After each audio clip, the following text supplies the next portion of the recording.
This is another 30-second question.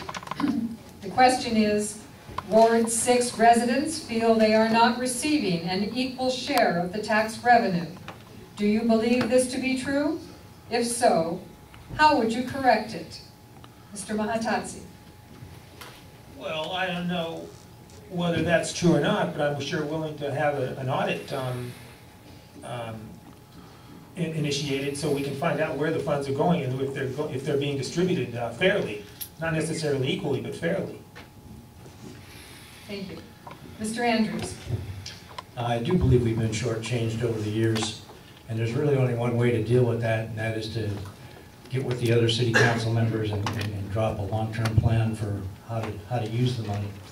Talk with the city manager and the city department heads and figure out a way to make sure that we get our thing. The biggest thing is just leadership, just standing up and saying, this is what we need, this is what we want, this is what we deserve. Ms. Chavez. If there is any tax differences that should belong to our ward, definitely I will find it because I have an accounting background.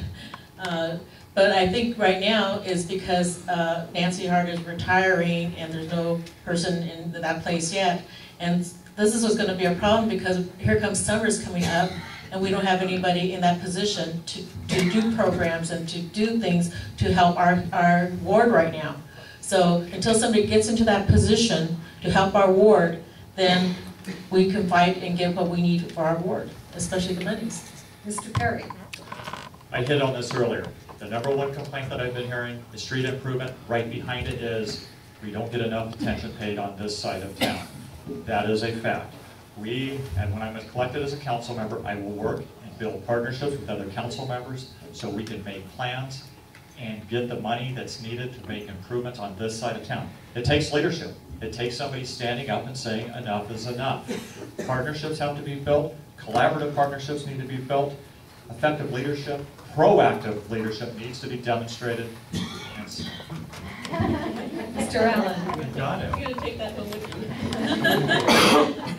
As far as us getting our fair share, the state kicks between 8 and 12% of our property tax money back to the city general fund. And it's the squeaky wheel gets the grease syndrome.